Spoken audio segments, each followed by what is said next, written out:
Hello, and welcome to Big Bang Radio Spotlights, the show where we talk to artists from all around the world about their music and their process of making it. I'm your host, Joshua Nelms, and today I talk to Brooklyn-based musician Casual Male. Without any further ado, here's the interview.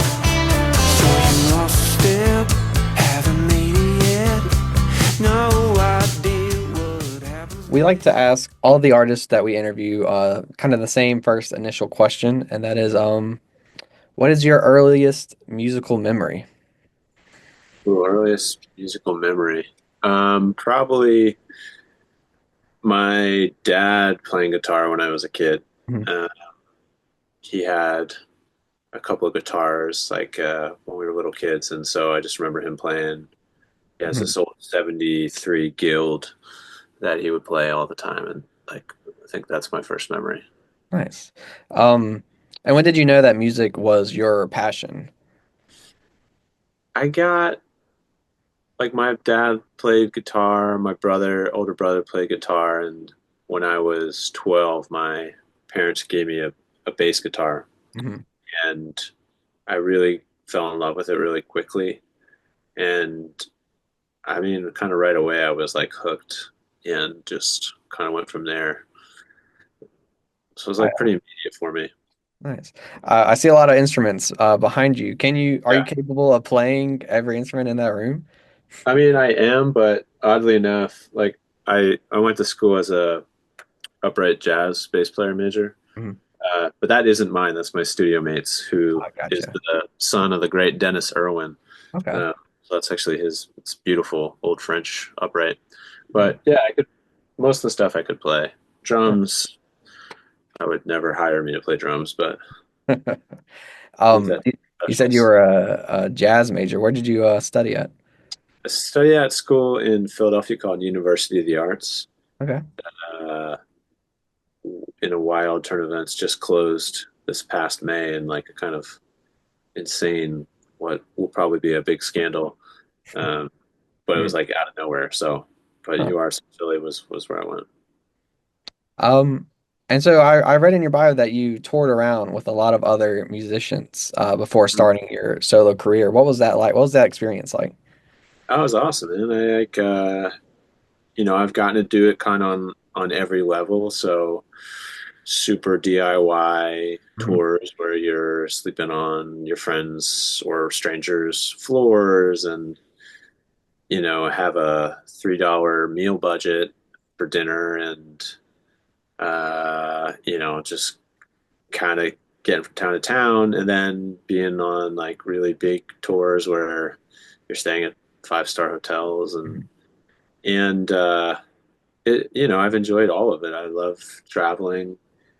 I love getting to spend time with the other people in the group and really bonding with them. Is like really 95% of playing music is just hanging out with other people, and Mhm. uh, it's been a privilege to get to travel all over the world playing music. So I've always loved touring. What's been some of your favorite places that you've gotten to visit and play at?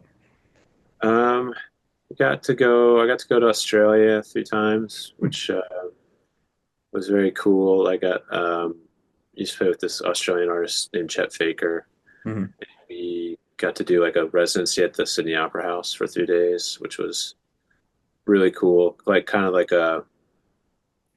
we would joke like a bucket list thing that I never had on my bucket list because I never thought that would be something I would do. So Mhm. I got to go there and New Zealand. Uh, and then I've toured Europe many times with a lot of different people, and I love it. It's just the hospitality, the audiences, Mhm. the fact that you can drive 4 hours and be in a completely different country and culture, and it's awesome. But like, yeah, Sydney Opera House, got to play Red Rocks. That was a special night. Those are the two that kind of like really pop out at the top there.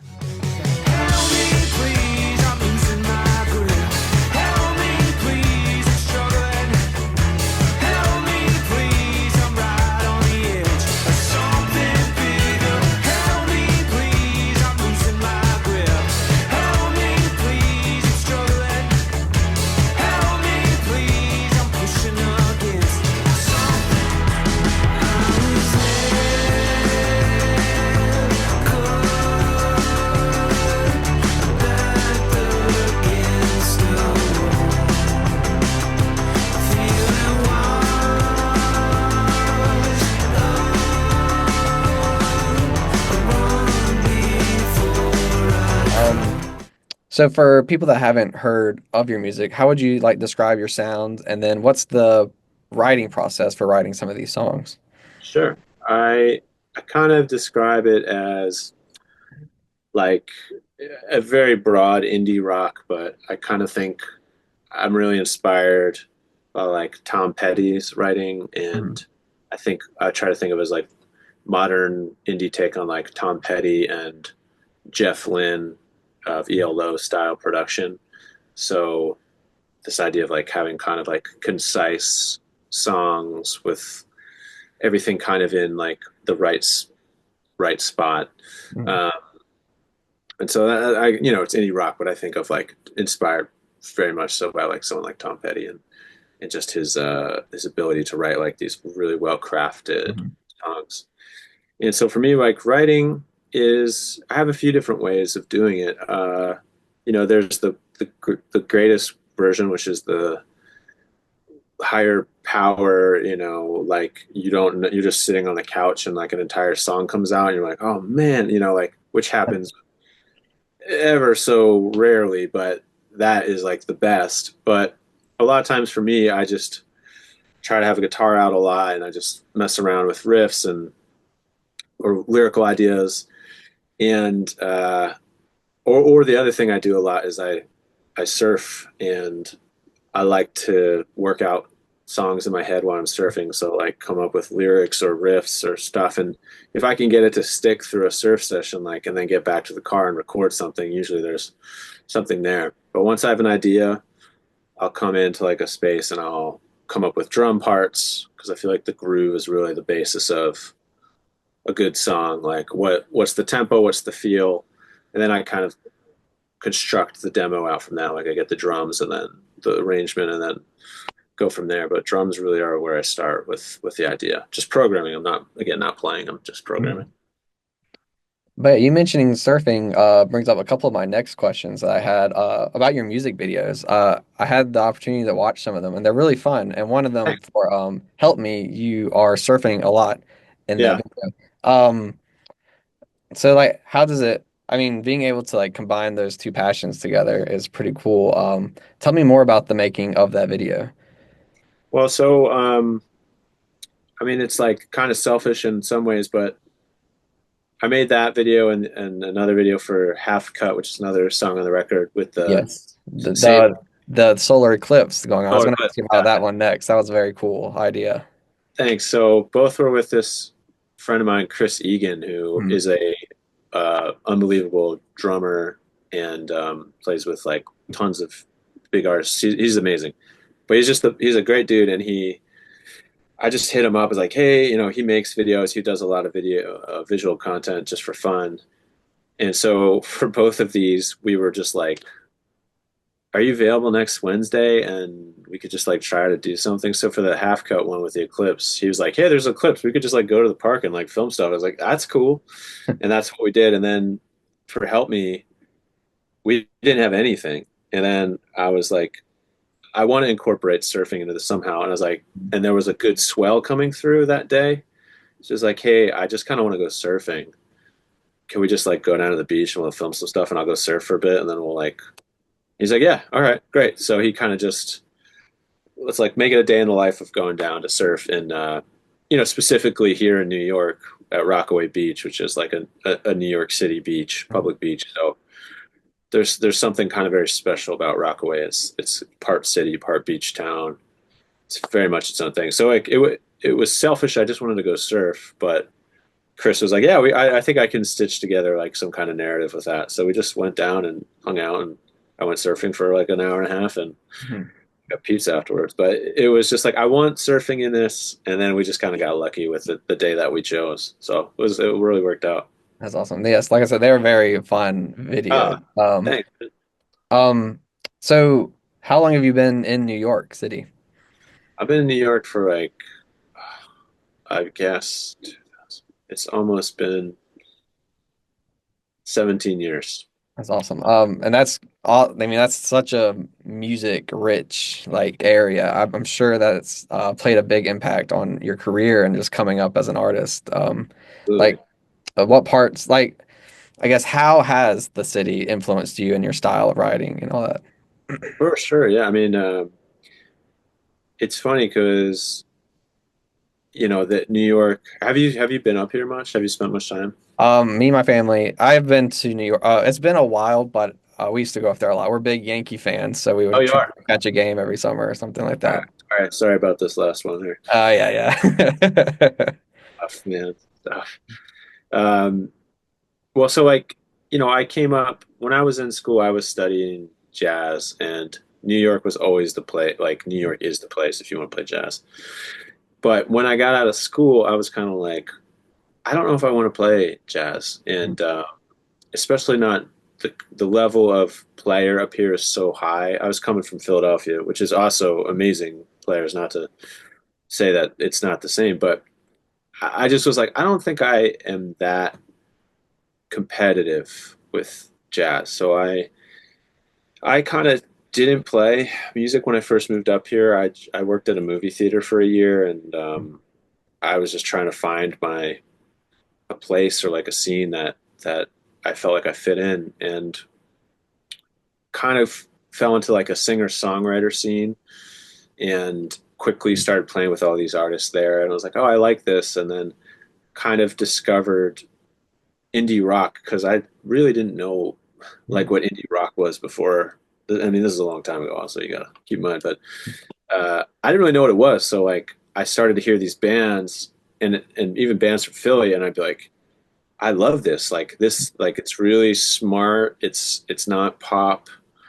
It's not classic rock. Like it has the elements that I love of like it's intellectual, and the lyrics are intelligent, and there's progressive elements to some of the music, and that kind of drew me.